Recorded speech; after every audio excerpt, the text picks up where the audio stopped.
Assalamualaikum warahmatullahi wabarakatuh. Selamat pagi anak-anak ibu, semoga kalian dalam keadaan sehat walafiat. Hari ini mengenai fluidostatis.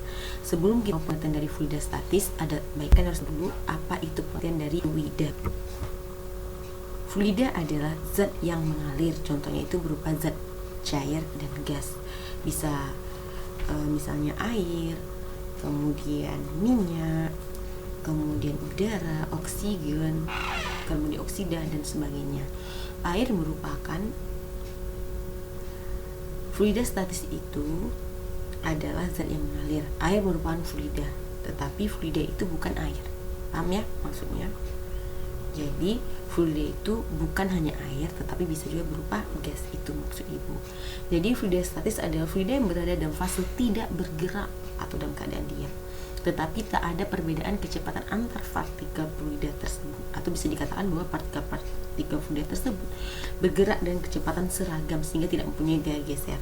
Contohnya adalah fluida statis ini dapat dibagi menjadi dua, fluida statis sederhana dan tidak sederhana. Contoh fluida yang diam itu secara sederhana adalah air di bak yang tidak dikenai gaya oleh gaya apapun, seperti gaya angin, panas dan sebagainya, yang mengakibatkan air tersebut bergerak. Sedangkan contoh fluida statis yang tidak sederhana adalah air sungai yang memiliki kecepatan seragam pada tiap partikel di berbagai lapisan dari permukaan sampai dasar sungai. Adapun yang dimaksud dengan tekanan adalah gaya normal atau tegak lurus yang bekerja pada suatu bidang dibagi dengan luas bidang tersebut, di mana P sama F per A.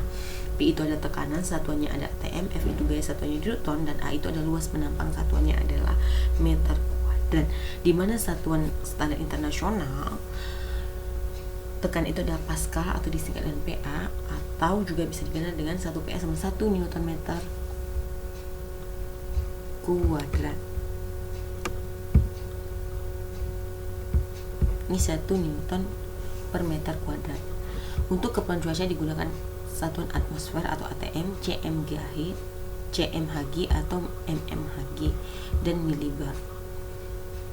1 MB sama 0,01, 1 bar sama dengan 105 PA. 1 ATM itu 76 cm Hg sama dengan 1,01 kali 10 pangkat 5 PA atau sama dengan 1,01 bar.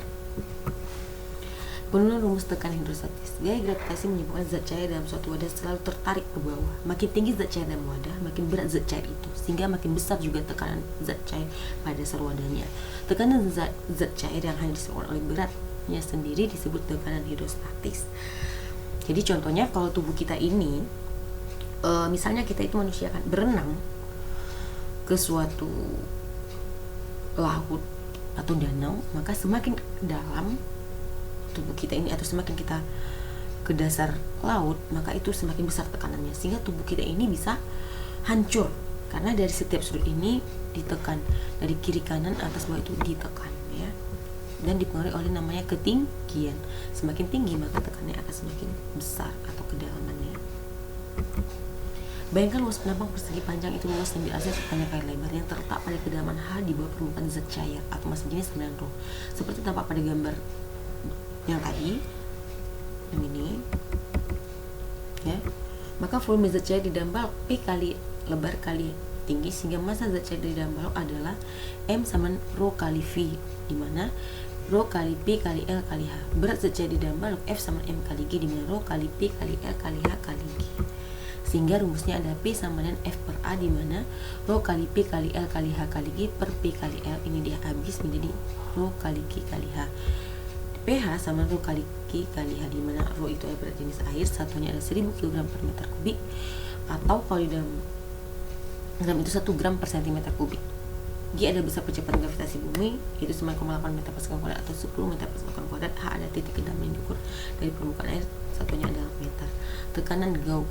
Tekanan Gauge adalah selisih antara tekanan yang tidak diketahui dengan tekanan atmosfer atau tekanan udara luar. Nilai tekanan yang diukur oleh alat pengukur tekanan adalah tekanan Gauge. Adapun tekanan sesungguhnya disebut dengan tekanan mutlak.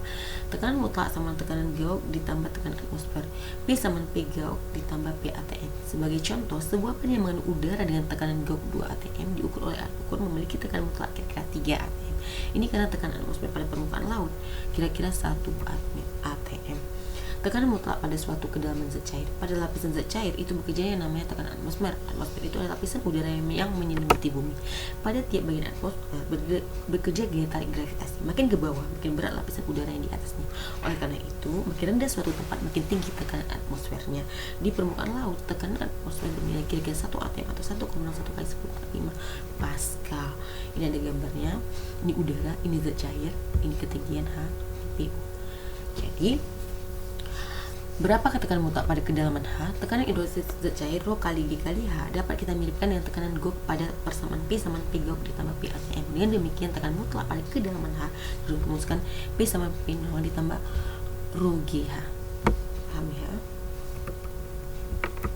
Hukum pokok hidrostatis. Perhatikan gambar di samping. Gambar di samping memperlihatkan sebuah bejana berhubungan yang diisi dengan fluida, misalnya air. Kita dapat melihat bahwa tinggi permukaan air di setiap tabung adalah sama, walaupun bentuk tabung berbeda-beda.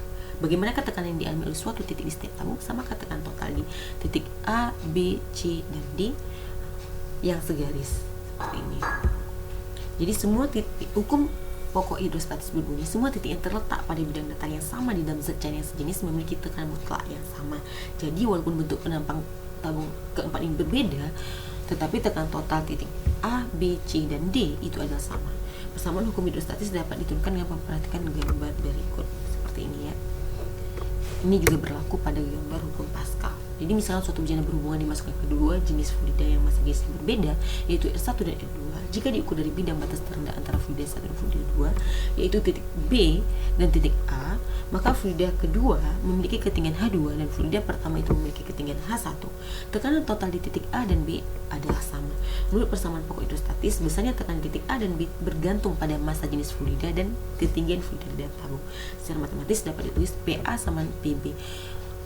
P0 ditambah rho 1 GH1 sama P0 ditambah rho 2 GH2, di mana rho 2 H1 sama dengan rho 1 H1 sama rho 2 H2, di mana H1 itu jarak titik A terhadap permukaan fluida 1, H2 itu jarak titik B terhadap permukaan fluida 2, dan rho 1 sama dengan massa jenis fluida 1, rho 2 itu massa jenis fluida 2. Oke anak, sekian dari penjelasan ibu, cukup kalian catat ya, nanti dikirim lewat WA pribadi ibu.